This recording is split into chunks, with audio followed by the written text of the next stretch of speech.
Hey everyone, welcome to Behind the Dancer. I am Jana from Ballerinas by Night. This is a new series I'm going to do to highlight adult ballet dancers in this community because I think it's pretty amazing that we're all pursuing something that we're passionate about for no other reason than we just want to do it. So I'm starting this series with Joanna. She's from Kansas City, Missouri. She's a librarian, she's a novelist, she's a beautiful dancer and a beautiful person. I have been so glad to get to know her. So please enjoy the first video of this new series and meet Joanna. Hi Joanna. Hey Jana. Thanks for being on this video with me. Thanks for having me. Yeah, so Joanna is here in Oklahoma City, just visiting and having a good time. Tell me, okay, so how old were you when you started dancing? Or maybe how old are you now? When did you start? So I'm almost 31. Okay. I turned 31 in a couple weeks. And I started dancing regularly when I was 23, but I like to kind of explain it as I'm like an adult beginner who had a head start because I did take a class when I was 16. Okay. So for like a year, I took a once a week beginning class. Yeah, 16, 17, and then quit for various reasons, mostly because I was like too old to, I felt like I was too old at the time. Yeah. Even though I know I wasn't looking back. Yeah. So after I graduated college and moved back home, I started at 23. So it's been over 7 years now. Okay. Yeah, we get like a lot of people asking us on the channel, like 14 to like 16-year-olds that are like, can I start dance? Am I like too old? No. We're always like, no. Yeah. Like, don't do what I did. Just like, keep going. Just go. If you want to do it, just go. But that's totally understandable as to like why you would feel like. I was in a class like with little girls. Like there were a few my age. I went because I had some friends who just invited me on a whim to a summer session. Oh, cool. And then like one by one they all dropped out. And it was just like me still going because I really did love it from day one. Yeah. But I was at this weird spot where I was just like, I don't know what to do with this. Everyone my age is like way ahead of me. Yeah. And I just didn't have the confidence to go on with it. If I had like a little more self-confidence at the time, I think I would have kept it. I had a really encouraging teacher. But it was just a weird time. Like, I was also working and I graduated the next year, so. Totally. So then what sparked you to come back to ballet? Well, like I missed it that whole time. So I went to college. I took my slippers with me even. You did? I would like that's so cute. do piqué turns down the hallway sometimes.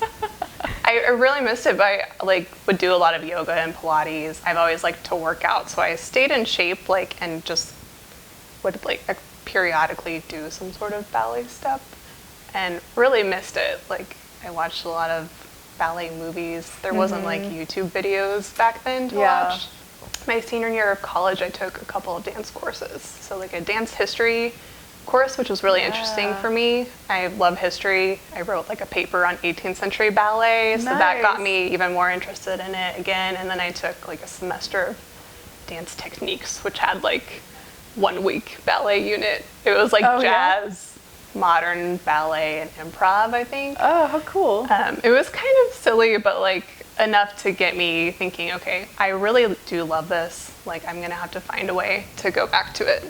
When I moved back home, I found Kansas City Ballet, which is where I started taking open classes. So it's like I missed it. So it's like I had finally found that at 16 and then felt like I couldn't go. And then like 21, 22, 23, I was like, who cares? Like just do it. Like, I still am fairly young. Like just do it. You like it. So yeah, when I started back at KCB, I was just like, okay, I'm not quitting ever again. Like that's so cool. I'm gonna be one of those old ladies who's still. Yeah, that's right. Like, that is my goal. I want to like still be showing up because I feel like it's so easy to just start to tell yourself like I shouldn't be here. Like I should be done with this, and you don't have to. You don't have to ever.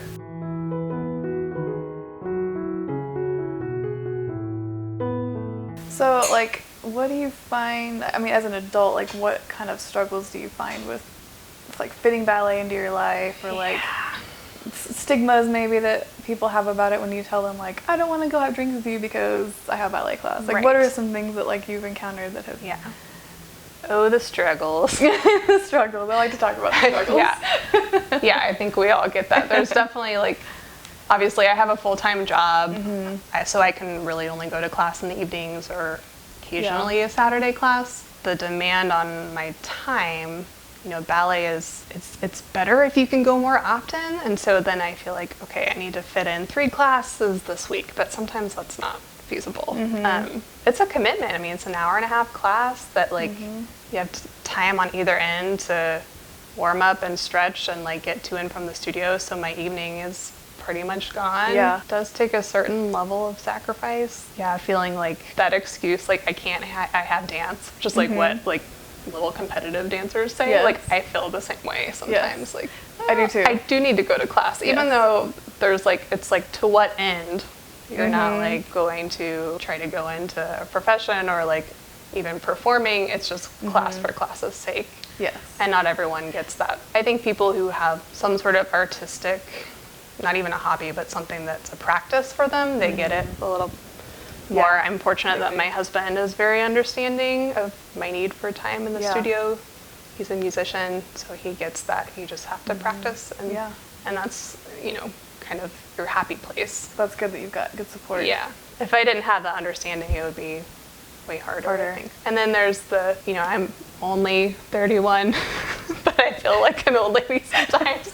So there's the struggle of like wanting to do certain things, and then my body, I feel like, is holding me back, even though it's, you need to respect your body and like how you're feeling on a given day and all of that. But that's hard sometimes. It's like, I know I can do this. I've done it before. Why are my muscles not working? And that's just part of how it is. Well, again, it's weird after you've been doing it for a while too, because like when you first come back, like all you're doing is like building on to like either where you started or, you know, and you're just like adding layers of improvement. And then it's like you get to this place where certain things start to kind of like fall off, but like yet you're still kind of improving in other areas. And it's a weird place to be. But it is. I've learned to just really focus on the mental side. Like I'm one of those people, I can totally psych myself out if I overthink things. So me too. I try to just like set an intention for class of being like, I'm here to listen to this beautiful music and, you know, move to it and enjoy it, and to like force myself to just breathe and smile and all of that, and not think about the outcome so much. Having that mental freedom actually frees up my body to do what it is supposed to do. I think that's really wise.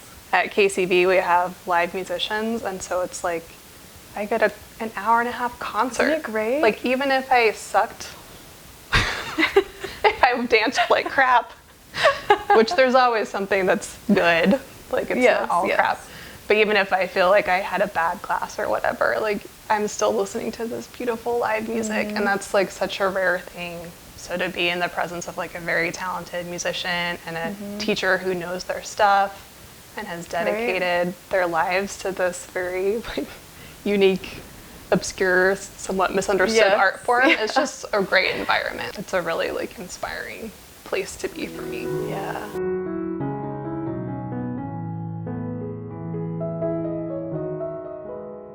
Do you have like a favorite step, or is there a favorite part of class like that you like the most? Yeah, that's a fun question. Gosh, I really love all of class.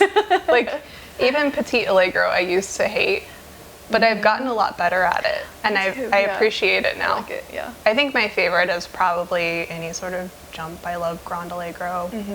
At the bar, I like really long rond de jambe combinations. I like rond de jambe too. Like, I feel like it's very pretty, and I guess it feels like the most like dancey kind of the bar combination. And I can feel my turnout a lot better. That's one thing I like about ballet is there's so many different things you do in class, and so I don't get bored, and can find appreciation for each one, even Petit Allegro. You can't get better. You can, yes.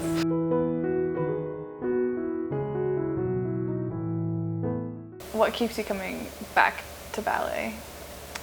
I don't know if it's one thing. It's just kind of addictive. Like now it's just kind of a practice I have, like a yoga practice. I don't feel quite right if I go a week without ballet. And when I can get in like at least 3 classes a week, I feel the best. That's like such a good place. It's like my body doesn't feel good if I don't go, and mentally it's just like a reset button for me. It's the one thing I can do where I like walk in and I really don't think about anything else. Like Yes. no matter what's going on in my life, I can just kind of like, once I get into the studio and the music starts, you just like settle in and And you just can't do focus it. on anything else. And I think that's what's probably really addictive about it, is it's kind of like therapy in that way. Like it's just a reset, and I could be in the worst mood and then like be totally Yes. happy and like ready to go after class. So. Right. I feel the same. And then I've made a lot of friends at my studio too, so it's just good. fun to see them. Sometimes that's the only context I see them in, so That can be that's motivating fun. too, to come, Yeah. just to be able to see your friends Yeah. like in class every week. I know that helps me. Yeah. And if you're having like an off night and you don't really want to go for whatever reason, it And your helps friend's like, to, I'll see you in class. Yeah, And you're like, helps all to right. have that accountability. Yeah. Because yeah, there are some nights where it's like, oh, I should probably clean my kitchen, or Yeah. make dinner for my husband, Yeah, or, you know, yeah. do whatever 1,000 things I'm doing. Like I am also trying to write books, like, so there's a lot of push and pull on Yes. my time. So there are some times where I don't really feel like going to class, but once I'm there, I'm like all in and very glad that I went.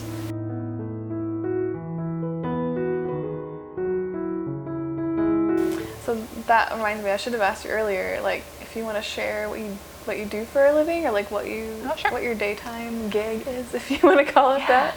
So I work at a public library. My title is Special Collections Librarian. So I am a librarian, but my day-to-day job is actually as an archivist. So I work with unpublished like historical documents, basically. Right now I'm working on a collection from a local theater. So I have gotten all their records and photographs, and I basically have to organize them in such a way that a researcher could utilize them. And I also do like basic preservation work. So I'm working with like very unique, one-of-a-kind things, which is Yeah. fun. So that's what I do during the day. And then I'm also a novelist, so Yes, I'm you trying to are. write in the evenings or on Yeah. weekends. So yeah, sometimes like cramming in ballet and writing and everything else is a struggle, but it's all fun stuff. So Well, I love your book. thank you. If you didn't know, Joanna wrote an adult ballet novel, and it's great. Do you call it Jana. cantique or cantique? I go back and forth. Technically, Okay. it should be cantique because it's Okay. French, but like I say cantique too. It's easier that way. Cantique. I also like feel kind of pretentious being like, it's cantique. It's a good question. That'll clear that up for people. Yeah, yeah. Cantique kind of came out of nowhere. Like the story kind of emerged over a few years. Eventually I realized like, hey, I don't think there are any fiction, novels Yeah. about adult ballet. I mean, why would there be? Like, Yeah. I it mean, really hasn't been a thing for very long. Yeah. Like even when I started 7 years ago, like I didn't really know there were other women like me. I mean, I found Ballerinas by Night, and I Yeah. remember being like, hey, they're like me. Like there are other that's people so out great. there. That's so great. So eventually I realized, there's a group of women who understand this and who would appreciate a story being told. Yeah. So that's kind of what got me to finish it, is like knowing, even if like one woman feels more understood from reading it, that's good enough for me. For sure.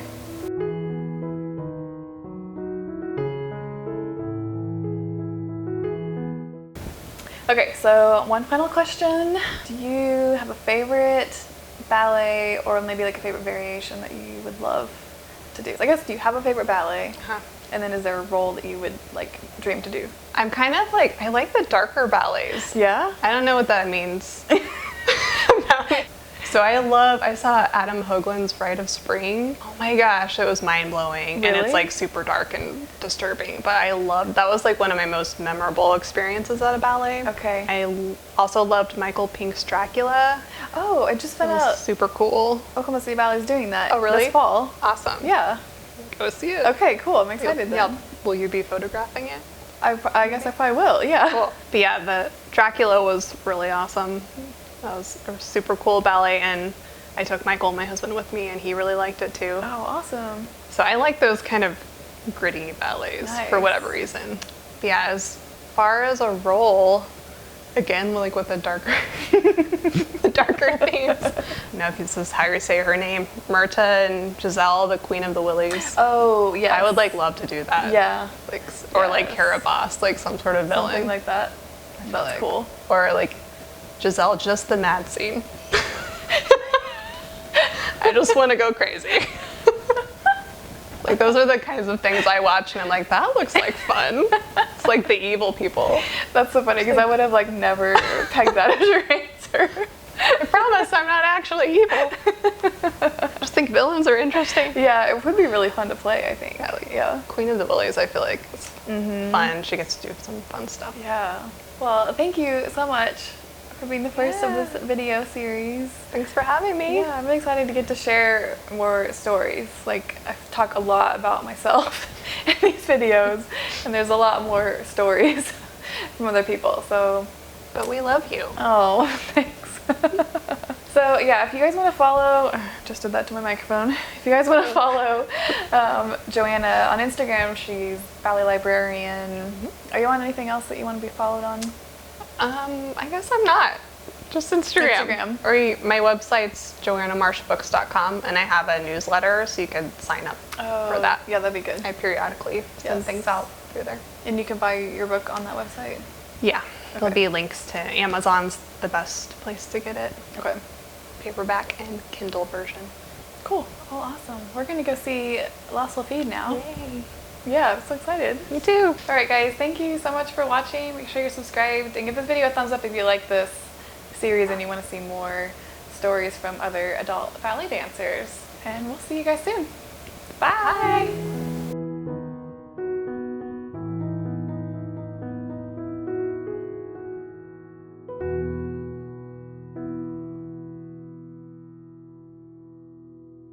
Check, check. 1, 2, 3. Okay, go again. Sibilance. Just like, I have wish a I could favorite? play like that. I don't have a favorite. I'm gonna go in the outtakes. I don't have a I don't have a favorite. It.